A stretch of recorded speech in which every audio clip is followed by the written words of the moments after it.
Welcome to the Pro Aging Podcast. I'm Steve Gurney, publisher and founder of the Positive Aging Sourcebook. We're excited that you can join us for our interactive discussions with pioneers and thought leaders on a wide variety of topics related to aging and longevity. Today we had an opportunity to meet, learn, and interact with some leading elder law attorneys as part of our monthly series, Meet the Elder Law Attorneys. This month, our featured attorneys are Richard Abraham of the law firm Abraham and Bauer, and Elizabeth Gray of McCandlish, Lillard. So let's jump into the conversation with Richard and Elizabeth. Got a few more buttons to press here to get things dialed in, and we can kick off this discussion. So welcome to our monthly discussion on with elder law attorneys. And today we have two elder law attorneys, Richard Abraham and Elizabeth Gray. And let's first get to know the two of you a little bit better. Elizabeth, if you want, ladies first. So if you want to go first here and tell us a little bit about yourself and the practice that you work with. Sure. I'm going to start by saying that I was always intended to be a musician. I grew up in a musical family and I played the violin.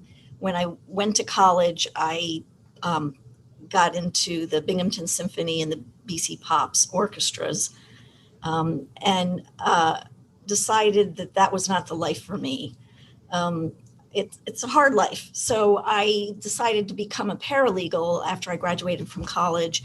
And the lawyer I was working for kept saying to me, "You should go to law school." And this was in the 90s. And I kept saying, "I am not going into that kind of debt," which I understand has sort of quadrupled since that time. I had a mortgage. I was married. I didn't want to go into that debt. So he mentioned that in Virginia, you don't actually have to go to law school to become a lawyer. So I am a law reader. I didn't actually go to law school. I mentored with an attorney and then took the bar exam and passed. So that's sort of how I became a lawyer. And my first job was with a solo practice attorney that had been practicing for about 30 years when I started working for him. And he had told me that I need to try a bunch of different areas of the law to see what it is that I like. And so I did. I tried all kinds of different cases, and I had one case involving this elderly gentleman, and I fell in love. I thought, oh my God, I love working with this guy. He was terrific. Just finding out about his past and where he'd been and how he got where he was. And then having to deal with his children and how to protect him from abuse and taking advantage of him. So I left him, the attorney I was working for, and started working at a boutique elder law firm and have been ever since an elder law attorney. I love it. You know, I knew about the law reader, and that's a unique aspect of your resume, but I didn't know about the music school. So this is I learned something about you, and I thought I knew you pretty well. So thanks, Elizabeth, and it's great to have you on the panel today. And then Richard, tell us a little bit about yourself and what led you to this unique practice of law. I stumbled into elder law, actually. When I was younger, there was that constant yin and yang between who want to be a physician or an attorney, and the attorney won out. In my first 5 years of my career, I was actually an appellate tax attorney handling state and local tax issues, was accepted at Georgetown to get a master's of law and taxation, and thought, before I really get pigeonholed in tax, better find out if I love it enough and am passionate enough about it to just work in tax law. And I decided that really wasn't the arena I wanted to spend the next 35 or 40 years in, and moved back to Maryland where I grew up and went to work for a gentleman that did a really high volume of a component of elder law called guardianship, and then eventually was an associate at other law firms, and finally went out on my own in the late 90s and merged my firm with another firm, initially just to handle guardianship matters and then firm-wide. And the entire time I've been in Maryland, I've always been working in elder law, estate planning, estate work, and we've branched out now to also assist business owners, because what we found is that the business owners and the estate planning attorneys, so the business planning attorneys, they weren't talking to each other, and their documents were doing this, which is a problem. The reason why I enjoy elder law is it's really a privilege. I get to assist seniors, their families, and their friends, and ease their burdens and help make their lives more comfortable. The goal always is to allow them to continue to live at home as long as is possible and as long as it's medically feasible. And that, in a nutshell, that's really why we do it. I get a lot of satisfaction out of being able to help people, and most attorneys don't get to say that day in and day out. That we're helping people every single day, and that's really why I love it. Before COVID, we used to get hugs from our clients. We did. Not now. Elbows. That'll happen sooner, I hope. Now, the just so that the audience knows, you guys are obviously in two different practices. And Elizabeth, what I imagine with COVID, which we're going to dive into, there's a lot of virtual legal advice that's being given, but what is your primary geographic practice area for your practice, Elizabeth? And then I'll ask Richard the same thing. Sure. My office is in Fairfax, Virginia, and I do all of Northern Virginia. We have another office in Leesburg, so I can meet with clients either place. Lately, I've been doing mostly Zoom consultations with people. Great. And Richard, your practice is primarily have offices in Baltimore and Harford counties, which Harford is north of Baltimore, a little northwest of the city. And the practice primarily focuses in all of central Maryland, but I've handled matters in every county now in Maryland, particularly estate matters, so probate. Right. In every jurisdiction, at least 2 estates everywhere, but most of the practice is in central Maryland.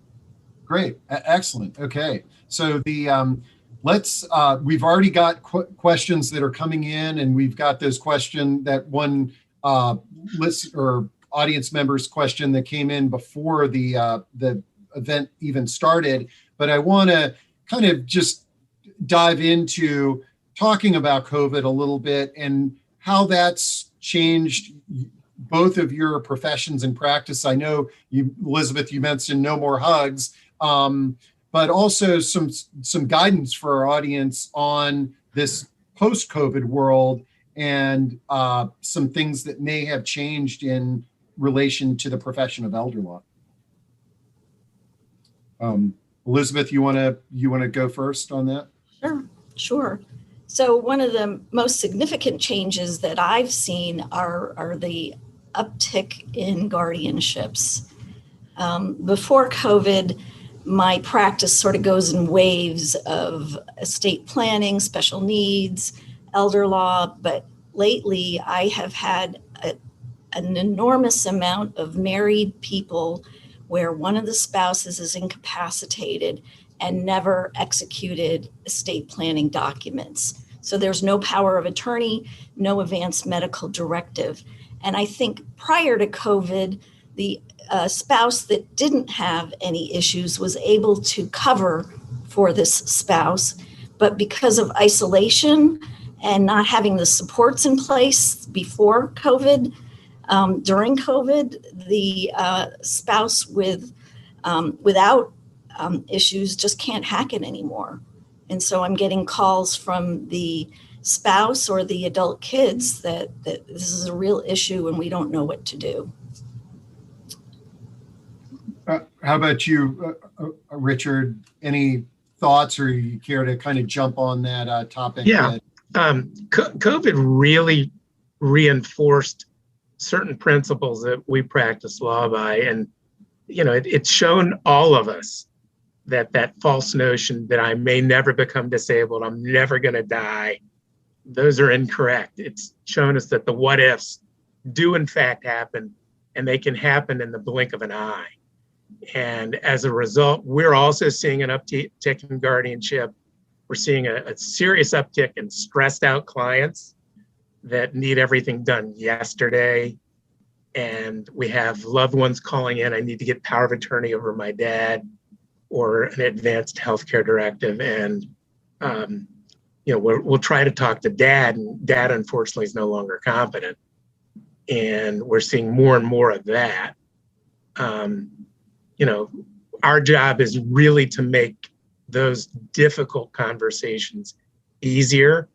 And instead of those being in person, at least initially, those are always in a virtual or conference or over the phone. I'm looking forward to being able to meet with people in person again. But right now, the only thing we're doing in person is signing conferences on the documents.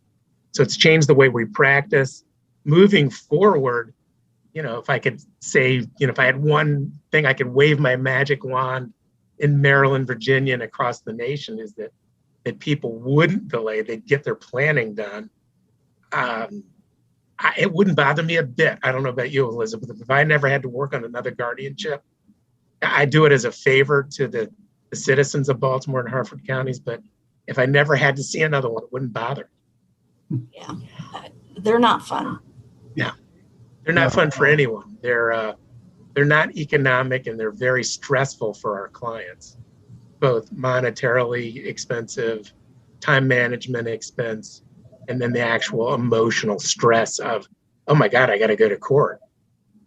At least in Maryland, and I don't know Virginia law concerning this, but it is a formal court proceeding with a judge and sometimes a jury, and it can be stressful for the client. Is Maryland still having these hearings remote, or? Yeah, they're still remote, although the courthouses are slowly starting to open. Jury trials, I believe, are going to recommence in the next couple of weeks. I'm not sure. Each county is going to open up their courthouses a little differently. In Baltimore County, I've been told at least that guardianships for the short term are going to continue to be virtually unless it's a contested case. Great. Well, In Virginia. Richard, you brought up planning, and this relates to one of the questions that we received before the event. And for all of you that are typing in your questions, this is great. We're going to get to them. I just want to make sure that we get these two series of questions that came in before the event. And this person is very organized. They're talking about disability planning, and they ask, what should I do to avoid a crisis? What happens if the crisis occurs first? And lastly, they say, should I add my child's name to my assets? Would you guys like to comment? We hate that. No, don't add your child. Elder law attorneys and planning attorneys hate that. Adding your child's name. Okay, so just to kind of clarify that, because I think that is probably a very common, it sounds like it's a common request you get, is what is the methodology around that? Why do you guys, what is the alternative to adding a child's name to assets? It's actually doing two things. One, having a complete, properly drafted power of attorney and not some piece of junk you bought down at Staples. In Maryland, the case law says if you don't specifically state an enumerated power, your agent can't undertake that. So they're lengthy documents today, and they need to be precisely crafted to meet your needs and not checking off all these boxes. Those don't work in Maryland any longer. And then for the healthcare, having a healthcare directive. And if those are properly executed and followed, that's going to prevent guardianship of property and person.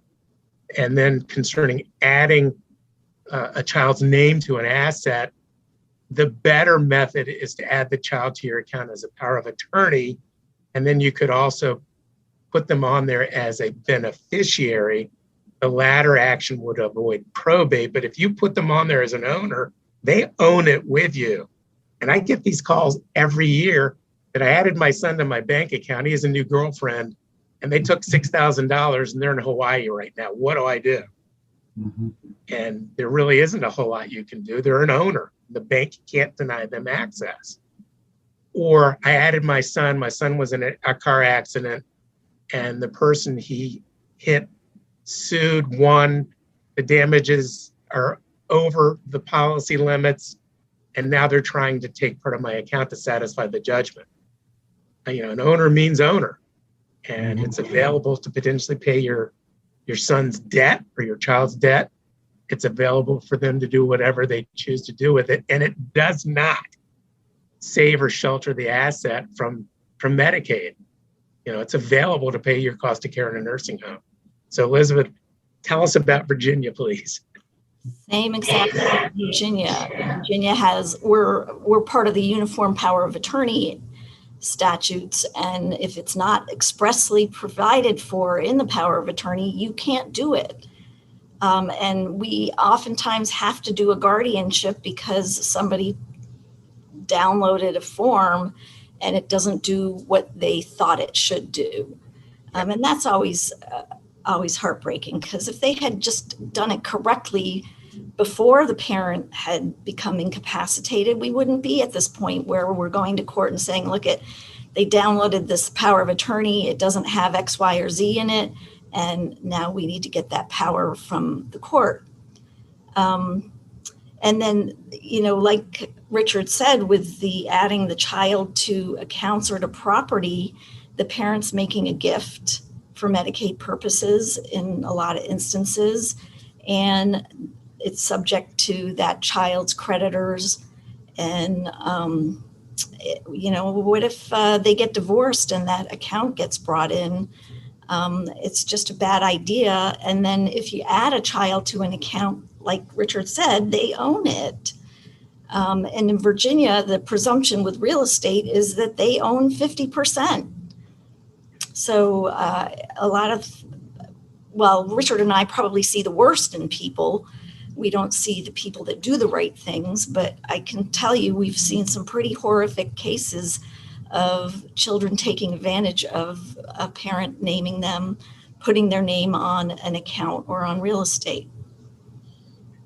We have as well, and I like to think the best of everyone, and until their actions show me that I can't do that, I will do so. But we have seen, you think about what can and may have occurred over the last 30 years. I've encountered a lot of it. Extreme amounts of theft, misuse of funds, physical and mental abuse. And the list just goes on. Well, actually, we've got some comments that relate to some of the things that you've just said. So first, I want to address Monica Perry's comment. She says, I need a medical directive and a POA desperately. So how does one go about doing this the right way? Obviously, Monica, the first step is tuning into a discussion with two elder law attorneys. So what advice would you have to somebody that would make a statement like that? Elizabeth, you go first. I would say make an appointment with Richard or myself to talk about what you need in that power of attorney. And I'm sure Richard does the same thing, that I like to do comprehensive, robust estate plans that are defensive in protecting this person from having to have a guardianship or having a child take advantage.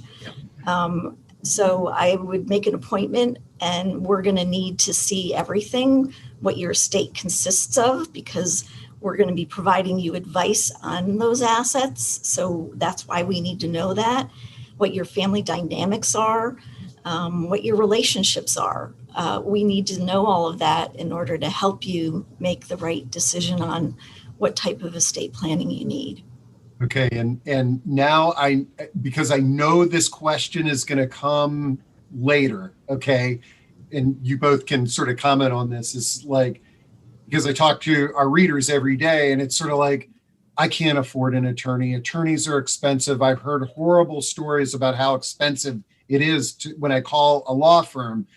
Any sort of words of wisdom that you might offer somebody that's saying, I need a medical power of attorney, but I'm scared how much it's going to cost. Any thoughts on that? If you're the type of individual that likes to buy $5 shoes and thinks that they're comfortable and they're never going to hurt your feet, and they're great because they're $5, there are avenues available to you to still get your planning done. But if the ultimate goal is to get a comprehensive plan that looks at all of the different things that you need to be educated about, and then helps you define your goals, as well as provide protection for yourself, your family, and what you own, then you really do need to consult with an elder law attorney. In our firm, we charge flat fees for planning. Not every firm does that. Some of them are hourly. And we try to maintain the cost as low as possible. Yes, it's going to be more expensive than using one of the online platforms, but it's not tens of thousands of dollars either. Mm-hmm. I think the most expensive estate plan ever put together was, but this gentleman was worth many millions of dollars. So he needed a lot of trust work done. And it was expensive, but he also needed that form of planning. For the average person that doesn't need tax planning done, that may not need trust planning done, it isn't as expensive as you think it is. But it's a free marketplace, and you can always call and determine what firm is going to best fit your needs. The things that you need to inquire about, though, are no different than any other aspect of your life. Does your law firm regularly engage in estate planning? Another reason we sometimes have to file guardianships is we see other law firms that, I'll just pick one out of thin air. They could specialize in appellate tax work or bankruptcy work or injury work, and they're drafting planning documents as a favor to their client, and they don't cover the client's needs in the event of disability. And so it's almost like we're starting from scratch. So you have to ask, do you do this stuff on a regular basis? How are my documents reviewed? How does this work? And those plans do more than just, they're not simple. They help you plan for physical and mental disability. They provide for you and your loved ones. They provide instruction and direction to your family, both in the event of disability or death. They help plan for your children. They help plan for people with special needs. And I was talking to Elizabeth earlier, and she has a family member with special needs. And we were both commenting that having gone through the what ifs in life has made us better attorneys. It allows you to, on occasion, plan for your retirement better, to create a succession plan for a business. And it really just depends on what your needs are. So I'm not a big proponent of online platforms unless someone really wants the least expensive thing available out there. And if someone can't afford it, I want Elizabeth to say, we'll offer, no interest payment plans for like 90 days. We do that to try to accommodate clients that, it's more important that the client can eat than just pay me. And we get it. Great. Yeah, I just wanted to make sure that I brought that up. Man, we're getting a ton of questions coming in here. So I'm going to dive into some of these. And actually, this is a person that's done a power of attorney. Karen, she's done a power of attorney, medical executor for my mother, who's now highly disabled with mild dementia. I plan on moving her to a wheelchair accessible house on my farm. My brother has been out of the picture for years. He is number 4 on the power of attorney designees. If I'm incapacitated, what, if any, duty do I have to inform him? So talking about sort of family members there, he's low on the list of designees, but she's obviously a little bit concerned if something happens and he's the decision maker. Thoughts on that? Well, make sure they're getting. I think that lay people oftentimes don't understand what their duties are and what their job is as the agent or a fiduciary. So it would be a good idea for her to come talk to one of us about notifying the person when it's time for them to step in, and letting them know what their job is as the fiduciary. So it's hard to say just without providing legal advice over the webinar to tell you what to do. But I would suggest talking to your lawyer who drafted the power of attorney, and to figure out what happens if you become incapacitated and you have a family member that's estranged but named in the document.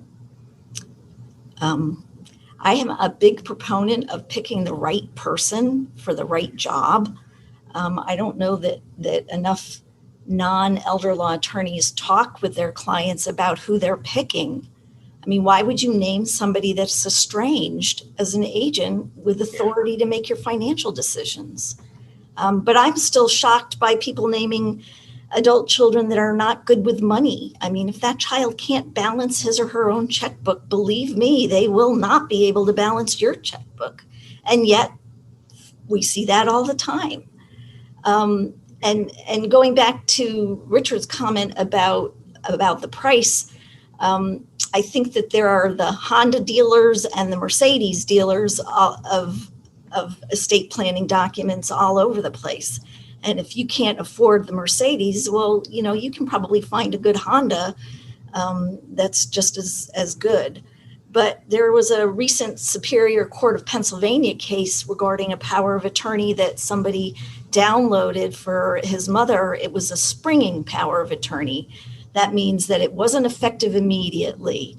But even though it was springing, the son used it right away. And he ended up selling mom's property. But meanwhile, she had given the property with a deed to her other son. And it went to court, and it went up the court system. And I cannot imagine what those legal fees would have been at the end of the day if they had just gone to a lawyer and had it done initially. It may have been a little bit more than that downloaded form they got, but they sure wouldn't have had this problem and having to go through the Pennsylvania court system up to their superior court. Here's Karen actually typed in a little follow-up to that question. And she says, actually, my concern is he can make any claim against me for moving her. So he's on this document 4 down. She makes the decision to help mom move to her home, and the impact that another family member could have on that. It's still another reason why you engage planning and elder law attorneys to have this work undertaken. In all likelihood, such an action would not be successful, but she needs to understand that there's nothing that either one of us can draft in Virginia or Maryland, respectively, that's going to control what another sibling or child does. We can't control their conduct. So could he potentially try to go to court? Sure. Will that action be successful? More than likely not, as long as you're observing what Maryland calls the reasonably prudent person rule. Is it reasonably prudent to have your mother receiving care where she's currently residing? Is it reasonably prudent for you to manage her affairs in the manner in which you're doing it? For us as elder law attorneys, our standard is higher. But for you as a layperson in the community, you're going to be judged on reasonably prudent. Okay, I got a Medicaid question. I know these have come up a lot on these discussions. And Susan asks, if you do not have cash receipts for withdrawal in 2017, can you be denied Medicaid in Montgomery County? My parent has dementia. So Maryland will require you to provide information pertaining to any withdrawal or any check that was written on accounts that are part of that application when that withdrawal or check exceeds $1,000 and it's not a normal monthly occurrence. So every month I'm paying a mortgage, the amount's $1,200. But all of a sudden you withdrew $17,000 or whatever the amount is, there is a possibility that it will be denied for a while, yes. Okay.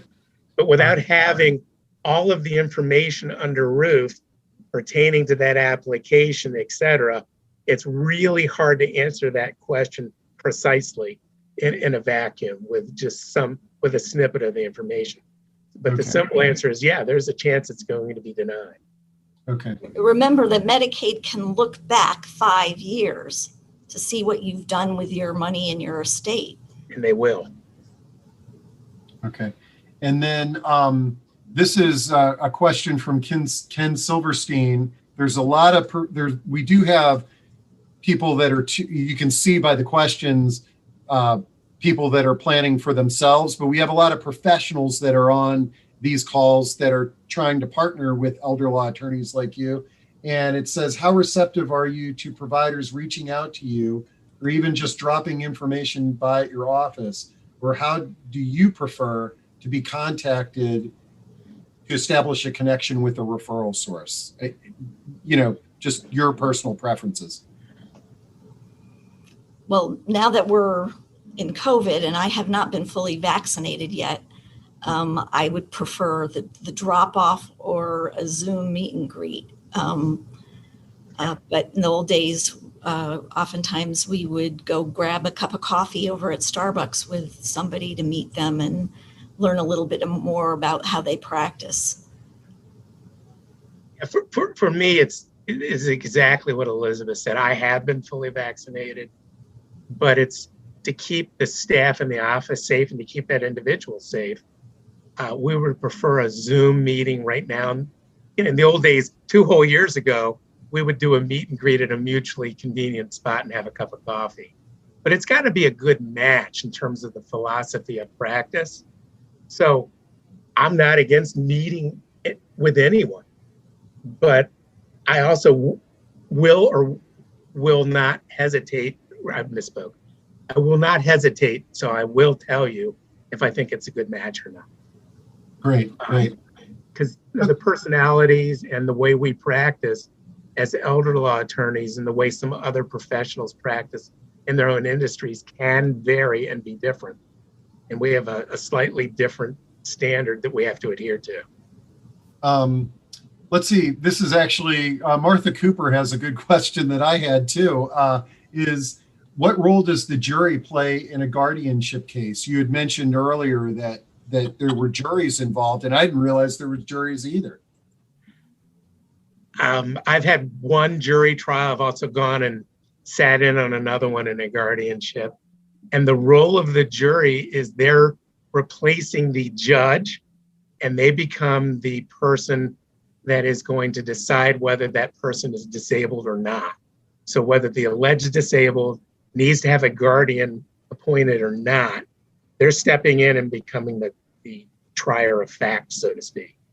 And it's their responsibility to make a decision based on the evidence presented, whether the alleged disabled needs a guardian or not. And in Maryland, the alleged disabled can always ask for a jury trial. Most of them don't.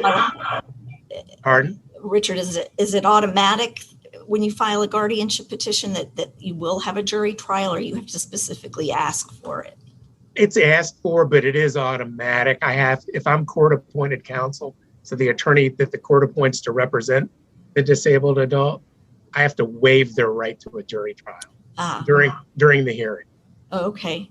So in Virginia, it's going to be a bench trial, meaning it's just going to be before a judge, unless the respondent, the alleged incapacitated person, requests a jury trial. So Okay. I've only had one occasion where counsel for the alleged incapacitated person requested a jury trial, And the case ended up settling before. So I've never had to do one before a jury. Great. Here's an experience. Oh yeah, Perry Mason. It's probably not what most elder law attorneys expected they would be doing. Let's see. Elaine asks, and this is a good one related to some of our conversation, is it okay to add a child as a second person access to a safe deposit box? Like, is there a risk? What are the risks in that? I'm assuming, like, if you've got insurance files and things like that, in that safe deposit box, that might not be a bad idea, but I'm not sure. Well, you also potentially have things like expensive jewelry and coins and other valuable possessions that can be in that box. Some people store a lot of money in their boxes. Yeah. And if you add them as an owner, they can enter and take out and do with what they feel they have a right to do with what's contained in that box. I would rather them be on there, just my 2 cents as an attorney in fact, present it to the bank. And if their legal department may have a separate form, they're not supposed to have these any longer, but that would give you access as an attorney in fact. But in those instances, don't be surprised if branch personnel goes with you into the room while you examine the box, because you're not an owner. Great. Okay, man, we got tons of questions. I hope we can get through them all here. What happens to life insurance policies if someone goes into a nursing home? Does the nursing home cash them out before Medicaid kicks in? That's probably different in Virginia than it is in Maryland. In Virginia, in order to, as a single person, become eligible for Medicaid, you can only have $2,000 or less in assets. If the life insurance is not term life insurance, then there's a cash value to it. And that cash value goes to that $2,000 or less of assets. Medicaid isn't going to cash it in. The nursing home isn't going to cash it in. You have to cash it in. You get the money and you get to spend it. So Medicaid doesn't take anything. You're just not going to be eligible until you meet their financial criteria. Maryland's a little bit different. The ceiling on asset value that the applicant can own for nursing home medical assistance is $2,500. But there's a different ceiling and cap on life insurance that has cash value, and that's $1,500. Once again, the nursing home is not going to cash it in. The state isn't going to cash it in. And one of the things we typically recommend is meeting with the funeral home of your choice and potentially turning that policy into an irrevocable prepaid burial trust to pay for your burial or cremation.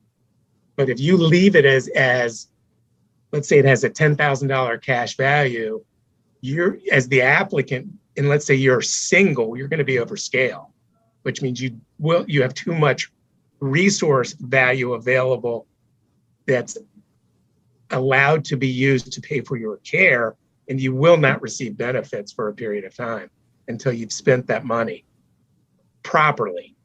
That doesn't mean giving it away as a gift, but on things like your care.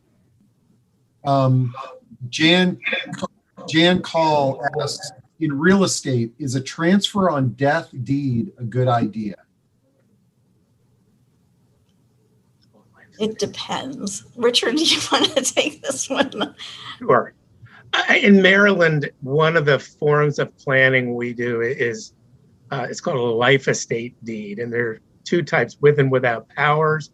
With powers, you maintain the ability to conduct further business. Without, you give that up. And the act of giving up one of the incidents of ownership means you've created penalty for Medicaid. So it has to be done carefully.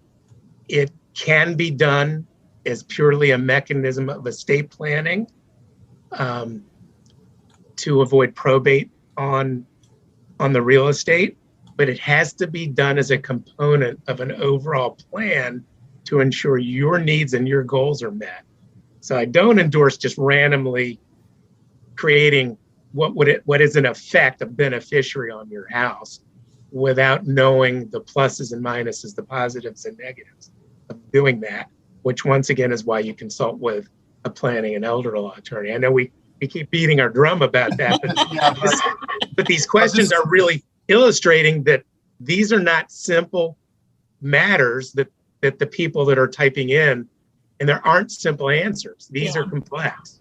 Yeah. And they have to have complex, thorough explanations provided to the client with a full examination of their goals and what they own and who they want to benefit when they pass away, etc. So these aren't simple consultations any longer. No, I didn't even know a deed like that existed. So this is a good one that I think a lot of people are thinking about. If I have a POA, power of attorney, and healthcare directive in Virginia, and then move to another state, do I need to redo all my documents? I would say it's not a bad idea to meet with an attorney licensed in the new jurisdiction and have them look it over to make sure there are no issues in the new state.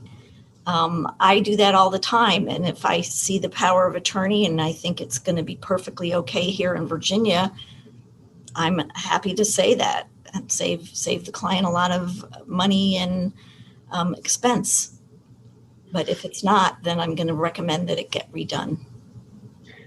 And it's important to really understand that some of the things in terms of how we draft vary by state. Every state's supposed to give full faith and credit to each state's documents and laws, but it can be a nightmare. So the other piece is, how comfortable are you with those documents? How old are they? Yeah. Let's say you moved from Virginia to Maryland, and in Virginia, you had a power of attorney and healthcare drafted 25 years ago. And we're more than likely going to recommend that they get updated. So, it's the age of the documents come into play. If it's sufficient and meets all the little foibles that Maryland presents, yeah, I'll tell you that as well. All right. Got another question that I think one of the responses is going to be, it depends, but it's a good one. This is the first part of it says, can you name your living revocable trust as a beneficiary for bank accounts and life insurance benefits? And then they also add, could you also discuss pour over? Is this a clause or instruction on a living will, or is this a pour over testimony will or part of the will? This is confusing, but important to try to learn and grow and understand. So I'm totally confused. So I'm interested in hearing how you guys will respond to that. Okay. There are a number of different ways that probate can be addressed. And one of those ways is called a revocable living trust. They are not Dr. Kilmer's swamp root elixir, in my opinion, where they're going to solve all of the evils that are out there where probate may or may not be concerned. In Maryland, probate doesn't have to be this long, drawn out, horrendous process. But revocable trusts can be named as a beneficiary, but typically you're transferring your assets into that trust already. And that's one of the bugaboos that we see all the time. Client titles in, can you look at this? Okay, you created this trust 6 years ago. Did you transfer your assets? Well, no. Did the other attorney tell you to do that? Yes. Why didn't you do it? I just never got around to it. Well, guess what? You just paid to have something drafted that you're not using and receiving benefit from. So, it's once again, it's not a one size fits all. We do draft revocable trusts, but we draft them once the client has been educated in terms of the positives and the negatives. And the pour over will is for assets that are not in that trust, that haven't been titled, so that at your death, they get poured into the trust. I think that's the easiest way to explain it. How does Virginia view that stuff, Elizabeth? Same way in Maryland. So if the asset is not owned jointly with rights of survivorship, Yeah. or there's no beneficiary designated, then that asset will go through probate. Okay. And the pour over will is really just a safety net to pick up that asset and pour it into the trust. So there's Correct. still a probate for that asset, but the probate is, the court is going to want that asset to go directly to the trust. Yeah. So, and that's correct in Maryland too. The will is going to then take over, because while you were alive, John or Jane Doe client, you didn't actively take the benefit that the trust provides by the horns and undertake the actions necessary to avoid probate.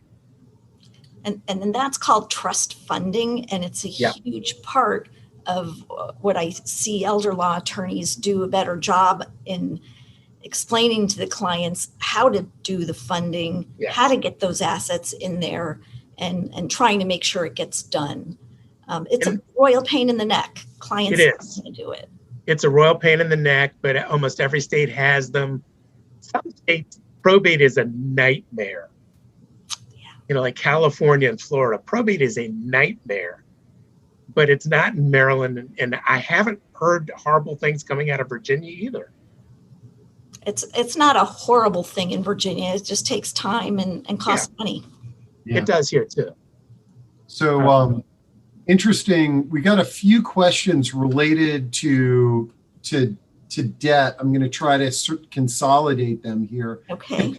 One that's rather intriguing is, what is the statute of limitations on timeshare property that you haven't used since 2015? And apparently this is a timeshare in Aruba, and I live in Montgomery County, Maryland. I imagine that timeshares are a very interesting thing that you guys deal with. I'm curious, any sort of feedback on that? Well, I think it's in Maryland. So, Richard, I think you're on the hook. Thanks. Interesting phenomena is that on the open market, timeshares don't have a tremendous amount of value. That's the first piece. The second piece is, and we've encountered different things sort of along these lines, there isn't going to be a statute of limitations because it was purchased under a contract that gives you a certain right to use that timeshare 1 or 2 or 3 weeks a year. And for that benefit, you either pay a monthly fee or an annual fee. And just because you haven't used it doesn't mean that the contract still isn't in full force and effect. Well, you know what, the same kind of things, the important piece to remember is that if the timeshare is in Aruba, Aruba's laws may control. And we encounter that in estates that own stock, where the named beneficiary on the account died and there's no contingents named. And it's the laws of the state of the jurisdiction where that account was opened. So South Carolina, branch of the national brokerage concern, but Missouri's law is controlled in terms of how that asset would then flow when all of the originally named beneficiaries predeceased the decedent. So you have to really read those contracts carefully.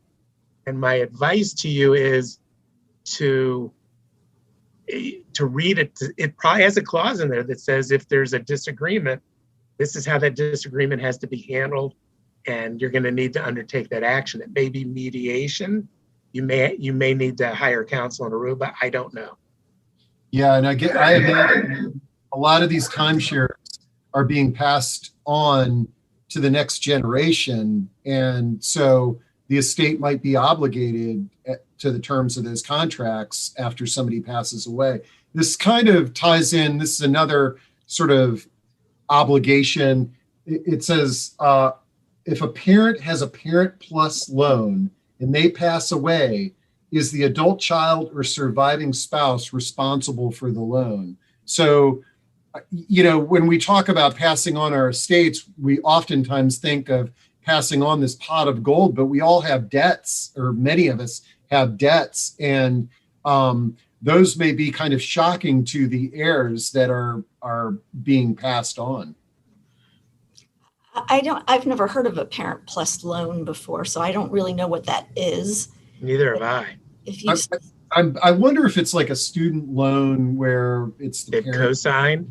Yeah, that's what I'm thinking that it could Okay. be. Normally, for the individual to be indebted on a loan, they have to be a party on the contract. Debt that survives the individual is then owned by their estate. And at least in Maryland, there is a hierarchy of paying debt. So you don't drop down to class 2 until all the debt in class 1 is paid. And then you can look at 2. So as an executor, you have to be careful that you're not breaching the duty you owe to both the people inheriting and to people that may properly file what are called claims in the estate. Because if you do, you could be personally liable for breach of duty. I do not recommend you just start paying debt randomly without consulting with an attorney, because once again, you may be making yourself personally liable. Here's a quick example. Dad owned a Visa account and I paid $25 on the account and there's still a $3,000 balance. Well, guess what? At least in Maryland, you're now responsible for the remainder of the debt because you've started to make payment on Dad's account. But don't do that.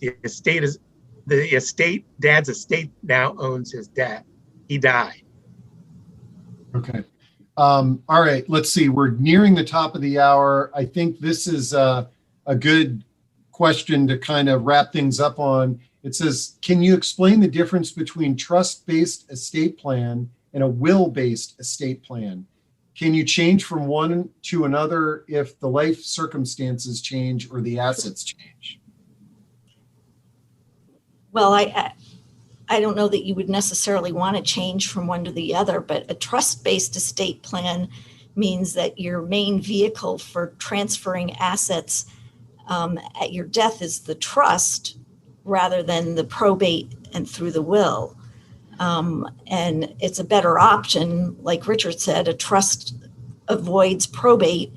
The assets bypass probate. It's a better option during any time that you might be incapacitated if your trust is fully funded. And that's because financial institutions hate powers of attorney. There's so much fraud with powers of attorney that they would probably prefer the trust-based estate plan. A will-based estate plan means that your assets are intended to go through your will. And there are people that would prefer a will-based estate plan. There may be some reason why you want court supervision of the distribution of your estate. So those are my 2 cents on that. And sometimes you may have both, for instance, or the trust may be contained in your typical estate plan if you're very wealthy and tax planning's been done, or if you want, say you have a special needs child and you want to leave money in a special needs trust for him or her at your death, as differentiated from creating a standalone special needs trust for that child's benefit while you're alive. You can also create it through your will. But there's 150 flavors of trust. It's sort of like going into the ice cream store. They can be for tax planning, special needs, second marriages. There's just a lot of different things that trusts address today. So without having more information based on that consultation, it's hard to really say which one is best for the individual. And the goal of the planning and elder law attorney at that point is to educate the client as to what's available to meet their goals so that the client makes decisions that they're comfortable with and happy with. Great. Well, okay. If you guys don't mind just staying on for one more minute, another question came in and then this is it.